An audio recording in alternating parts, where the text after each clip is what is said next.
welcome back to my channel. Thank you so much for clicking on this video, and I am taking you along with me on a 10-day trip across South Korea. So let's dive right into episode 1. Alright, so as promised, I am documenting my journey every step of the way. I have just finished with my security check, baggage check-in, immigration and all of that. It was surprisingly super quick today. Usually the Terminal 2 at Mumbai airport is super crowded and there are long lines at security and all of that. But today, surprisingly, like within a window of half an hour, I was kind of done with everything. Even at the immigration, they didn't really ask a lot of questions. So it was super smooth sailing. I am flying Thai Airways today, and my flight is going to be from Mumbai to Bangkok, which is the first leg, which is about, I think, 4.5 hours.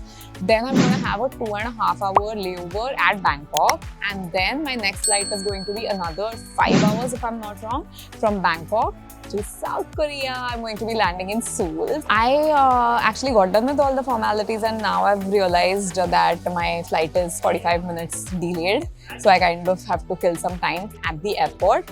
Let me see if I can get something to eat, or it's too late, so I don't want to have coffee. Might get a hot chocolate. Cheers. Okay, so I'm just chilling now. I got myself a cup of oat milk hot chocolate. I just wanted something comforting for now. While I drink this, let me talk to you guys a little bit and tell you about the visa formalities for the South Korea visa. Now, if you are planning to travel to South Korea, let me tell you that South Korea does not offer visa on arrival. They also do not offer online visa applications. So basically, you will have to go through the entire drill of printing out hard copies of documents, sending across your passport to the consulate, and then finally getting the visa. So the process took me a good 8 to 10 days to get everything done. I'm going to try and leave a link of all the documents that you are going to need in the description box below. If you are in a real hurry to get your South Korea visa done, you can also apply for this service called Express Visa, in which you have to pay some 2,000 rupees extra than your regular visa charges, but then you can get your visa in 4 to 5 working days. But yeah, having said that, you will have to send across your hard copies and then wait for them to mail you your visa. So make sure you plan it out well in advance. My experience flying with Thai Airways was actually really good. The seats were comfy, loads of shows and movies for entertainment, and the food was also really good. Okay, quick update. So I'm here at the Bangkok airport now. The flight was actually pretty good, although it ended up arriving a little later than expected. So rather than getting 2.5 hours, I only got like an hour and a half here at the Bangkok airport. So I kind of had to rush through the transfers because the line for the security check was quite long. So I've come straight to the gate now. This is my boarding gate for my next flight. The next flight is going to be about 5.5 hours. So it's 7:30 a.m. in the morning here in Bangkok. So I'm a little like zonked because I'm a little sleep deprived. I'm hoping I get to catch up on a little bit of sleep on my next flight. And I will see you in South Korea then.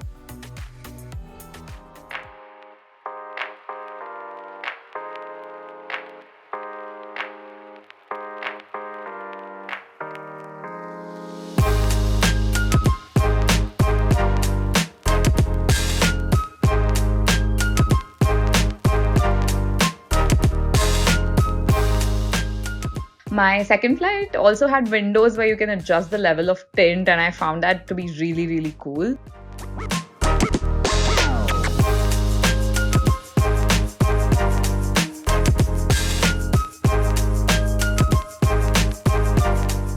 Okay, so I have finally arrived in Seoul after a really long journey.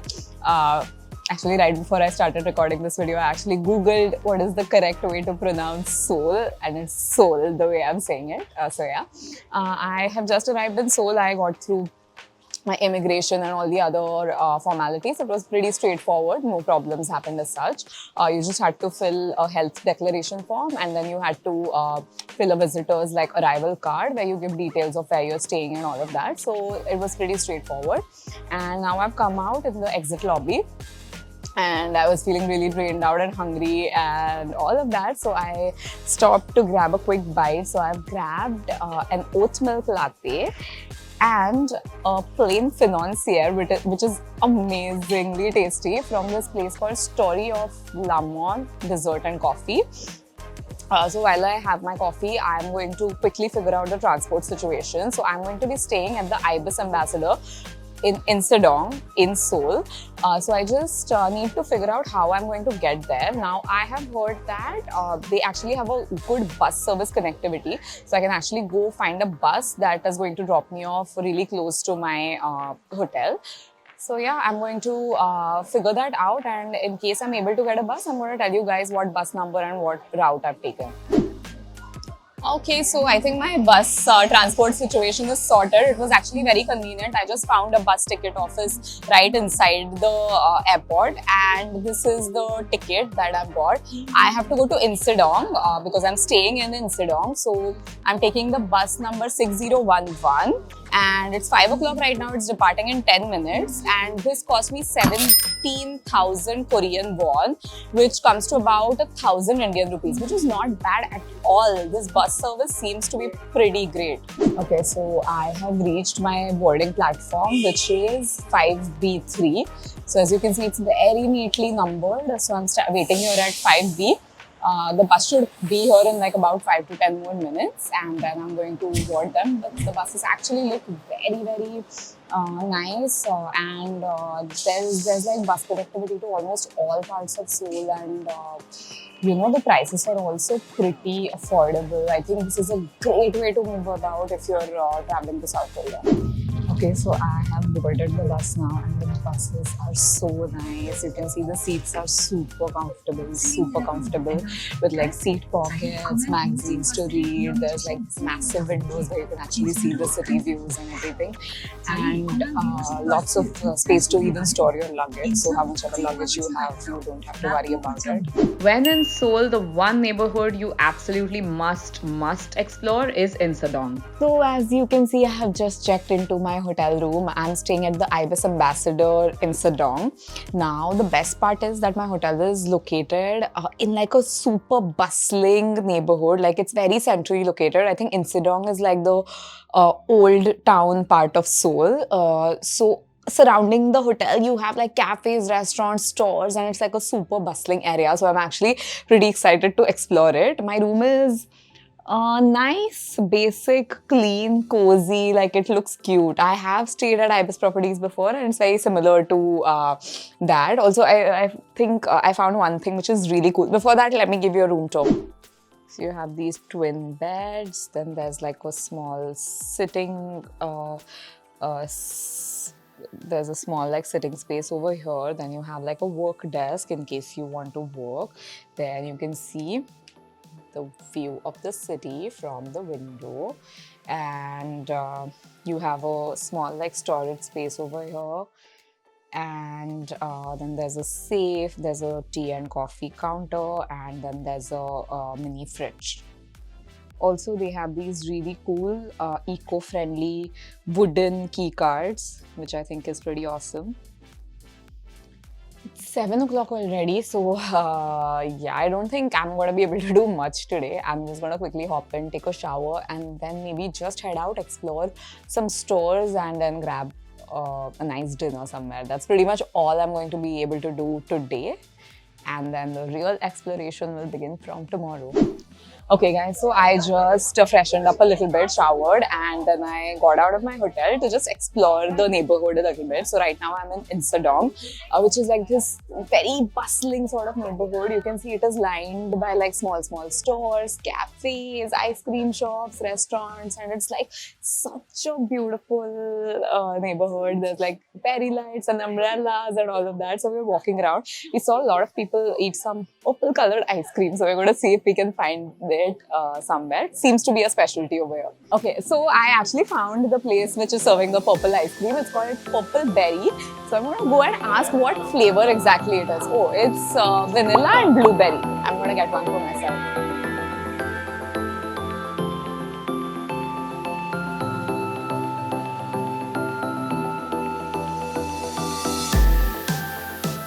Okay, so this purple berry ice cream cost me 3,000 Korean won. Let's see how it is. He sprinkled it with some kind of a sugary powder dust.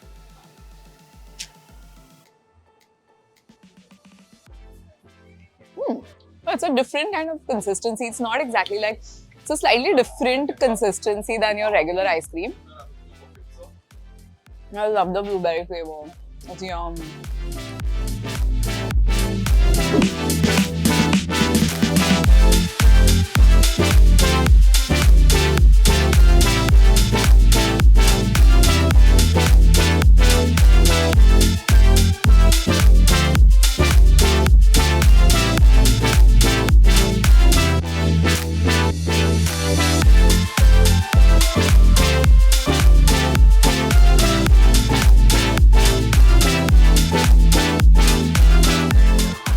So guys, I found this really cute store. You can see they have such pretty outfits over here.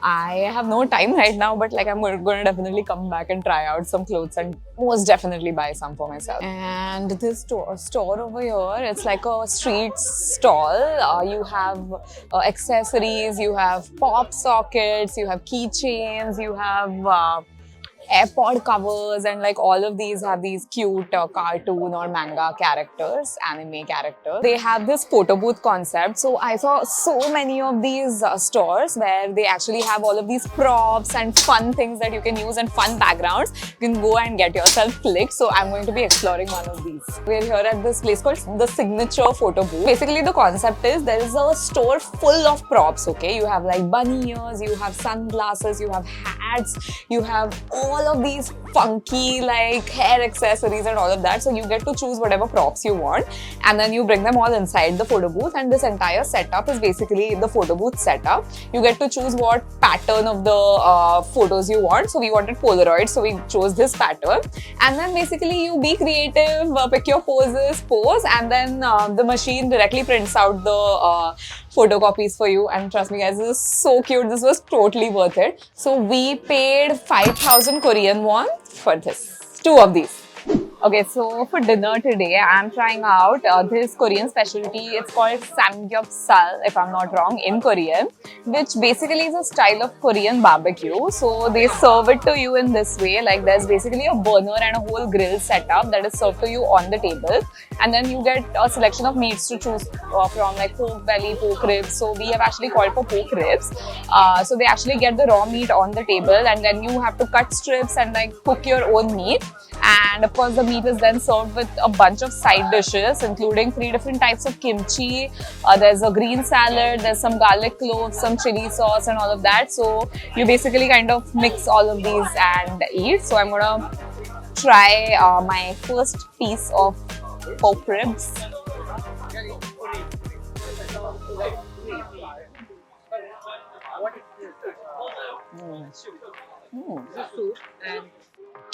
So guys, after eating dinner, we're just like walking around. So like you can see on both sides of this beautifully lit street, you have people sitting on the streets, on tables and eating.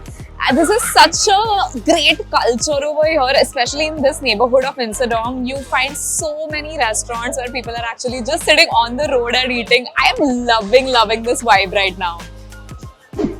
So that was my first day exploring Seoul. Do come back to watch the upcoming episodes, and to make sure you don't miss out on any episode, please, you know the drill, hit the subscribe button.